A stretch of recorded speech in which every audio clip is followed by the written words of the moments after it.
timeless arts. 카라바조. 이 이름을 들으면 뭐가 떠오르시나요? 아마 격렬한 빛과 어둠, 그리고 뭔가 충격적일 만큼 생생한 그림들이 생각나실 겁니다. 그런데요, 그의 예술만큼이나, 아니 어쩌면 그보다 더 드라마틱했던 게 바로 그의 인생이었습니다. 오늘 우리는 한 남자의 삶과 예술이 어떻게 서로를 비추는 거울이 되었는지 그 모순의 가장 깊은 곳으로 들어가 보려고 합니다. 자, 이 질문으로 한번 시작해 볼까요? 여기 한 남자가 있습니다. 성격은 불같고 주먹이 먼저 나가는 다혈질에 결국엔 끔찍한 살인까지 저질러서 평생을 도망자로 살아야 했어요. 그런데 말이죠, 바로 그 남자가 동시대 그 누구보다도 경건하고 성스러운 예술 작품들을 만들어냈습니다. 이게 도대체 어떻게 가능했던 걸까요? 그의 죄 많은 삶이 어떻게 그의 위대한 예술을 빚어냈는지 그 놀라운 연결고리를 지금부터 하나하나 따라가 보겠습니다. 모든 이야기의 시작은 그림자 속이었습니다. 카라바조, 이 사람은요, 처음부터 화려한 스포트라이트를 받은 그런 예술가는 아니었거든요. 오히려 그의 그 비범한 시선은 아주 평범하고 어떻게 보면 미천한 시작에서부터 비롯됐습니다. 바로 이 지점이 그의 예술 철학 전체를 관통하는 핵심입니다. 그는 귀족 집안 출신도 아니었고 그냥 생존을 위해 현실을 아주 뼈저리게 봐야만 했죠. 그래서 그의 붓은 처음부터 저기 멀리 있는 이상적인 아름다움이 아니라 바로 자기 눈앞에 있는 거칠고 적나라한 현실, 그걸 그대로 담아내는 걸 향해 있었습니다. 그리고 그의 인생이 뭐랄까 폭발하듯 변하기 시작한 무대가 바로 로마였습니다. 20살 무렵에 예술의 심장부로 뛰어든 거죠. 이 로마라는 도시는요, 그에게 어마어마한 기회의 땅인 동시에 아주 치명적인 위험이 들끓는 곳이기도 했습니다. 로마에서의 그의 삶은 정말이지 두 얼굴을 가지고 있었어요. 한편으로는 델몬테 추기경 같은 막강한 후원자를 만나서 예술가로서 최고의 명성을 쌓아 올렸지만, 다른 한편으로는 그 불같은 성격이 로마의 거친 뒷골목과 부딪히면서 싸움과 소송이 끊이질 않았죠. 성공과 폭력, 그 사이에서 정말 아슬아슬한 줄타기를 하고 있었던 겁니다. 그리고 결국 그 아슬아슬했던 균형이 와르르 무너지고 맙니다. 그의 인생 전체를 뒤바꿔버린 돌이킬 수 없는 범죄가 일어나고 말죠. 이 타임라인을 보면요, 그가 얼마나 절박했는지 그냥 느껴지실 거예요. 1606년 길거리 싸움 끝에 사람을 죽이고 사형 선고를 받습니다. 그 순간부터 그의 삶은 끝없는 도망길의 연속이었어요. 로마에서 나폴리로, 또 몰타로, 평생 죽음이라는 그림자를 바로 등 뒤에 두고 살아야 했던 거죠. 자, 그런데 여기서 정말 기가 막힌 역설이 펼쳐집니다. 도망자로서의 삶이 그의 예술을 망가뜨린 게 아니라 오히려 완성시켰다는 거예요. 그의 인생이 어두워지면 어두워질수록 그의 예술은 오히려 더 강렬한 빛을 뿜어내기 시작했습니다. 그의 가장 위대한 걸작들은요, 바로 이 절망적인 도망자의 시기에 탄생하게 됩니다. 그렇다면 구체적으로 그의 예술이 어떻게 변했을까요? 첫 번째 혁신은 바로 빛입니다. 빛을 사용하는 방식이 완전히 달라졌어요. 그는 테네브리즘이라고 불리는 아주 혁명적인 기법을 만들어냅니다. 이게 뭐냐면요, 화면 전체를 그냥 새까만 어둠으로 확 덮어버리는 거예요. 그리고는 마치 연극 무대 위 스포트라이트처럼 딱 한 줄기 강렬한 빛을 쫙 쏴서 인물과 사건의 핵심을 극적으로 드러내는 거죠. 그 이전에 있었던 르네상스 미술 생각해보세요. 빛이 부드럽고 조화롭고 전체적으로 은은하잖아요. 그런데 카라바조의 빛은 조화가 아니라 충돌을 만들어냅니다. 칠흑 같은 어둠을 그냥 찍고 들어오는 그 빛은 그 자체로 하나의 거대한 사건처럼 느껴지죠. 그리고 이건 그냥 오 멋있다 하고 끝날 스타일이 아니었어요. 그의 빛은 이 어두운 현실에 개입하는 신의 구원이었고, 선과 악의 격렬한 싸움이었고, 또 죄와 회개 사이에서 고뇌하는 인간 영혼의 투쟁 그 자체였습니다. 결국 이건 전부 자기 자신의 이야기였던 거죠. 자, 그의 두 번째 혁신은요, 어쩌면 빛의 혁명보다 더 충격적이었을지도 모릅니다. 바로 그 성스럽다는 인물들을 저 높은 찬상에서 땅바닥으로 확 끌어내린 거예요. 카라바조는 더 이상 상상 속에 완벽하고 아름다운 성인들을 그리지 않았습니다. 대신에 뭘 했냐? 로마의 가장 어두운 뒷골목으로 직접 걸어 들어갔어요. 거기서 만난 주름진 노동자, 지친 표정의 매춘부, 병색이 완연한 젊은이들, 바로 그 사람들이 카라바조의 그림 속 성모 마리아가 되고 사도들이 되었습니다. 예를 들면 성 마테오는 무슨 위대한 성인이 아니라 그냥 동네에서 불법한 돈 계산하다가 당황한 늙은 세리처럼 보이고요. 성모 마리아는 아이를 잃고 깊은 슬픔에 잠긴 평범한 여인의 얼굴을 하고 있죠. 신성한 존재들이 역사상 처음으로 땀과 눈물을 흘리는 진짜 인간의 얼굴을 갖게 된 순간입니다. 당연히 난리가 났죠. 당시 교회에서는 이런 묘사가 불경하다고 비난하기도 했습니다. 하지만 평범한 사람들에게는 이게 엄청난 충격이자 동시에 위로가 됐어요. 왜냐하면 처음으로 자기들처럼 늙고 병들고 고통받는 얼굴을 한 성인을 보면서 신이라는 존재가 저 멀리 있는 게 아니라 바로 우리 곁에 있다는 걸 느꼈기 때문입니다. 그의 삶은 이제 정말 비극적인 결말을 향해 달려가고 있었습니다. 하지만 아이러니하게도 바로 그 비극 속에서 그의 예술은 불멸을 향해 나아가고 있었죠. 그의 말년은 정말 처절했습니다. 사형 선고를 피하려고 이탈리아 남부를 계속 떠돌아다니면서도 그는 붓을 놓지 않았어요. 그림만이 자기를 구원해줄 유일한 동아줄이라고 믿었기 때문입니다. 그의 걸작 하나하나가 교황의 사면을 닫기 위한 필사적인 외침이었던 셈이죠. 이 시기에 그의 그림에는요, 죄에 대한 무거운 고뇌와 용서를 구하는 절박한 마음이 아주 깊게 스며들어 있습니다. 특히 다윗에게 목이 잘린 거인 골리앗의 얼굴에 자신의 자화상을 그려넣은 작품은 그의 그 끔찍한 자기 성찰과 절망을 가장 극적으로 보여주는 장면이라고 할 수 있죠. 결국 그는 그토록 원하던 사면을 받지 못한 채 38, 정말 믿기지 않는 젊은 나이에 그 파란만장했던 삶을 마감하게 됩니다.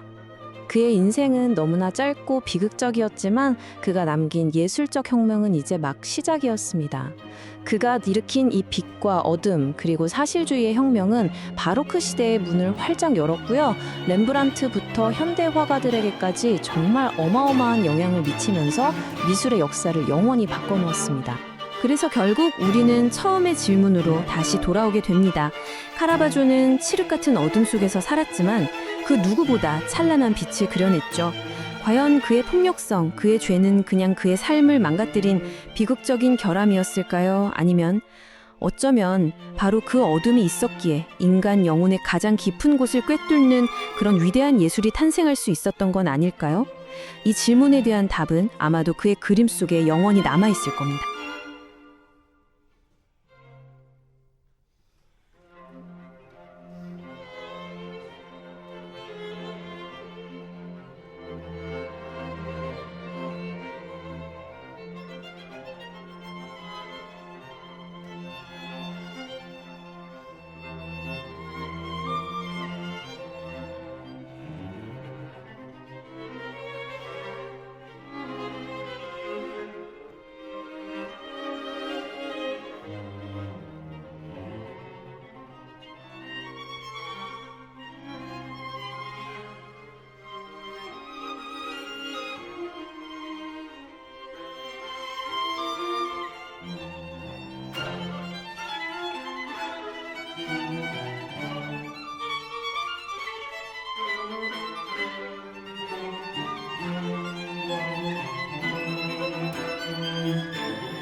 timeless arts.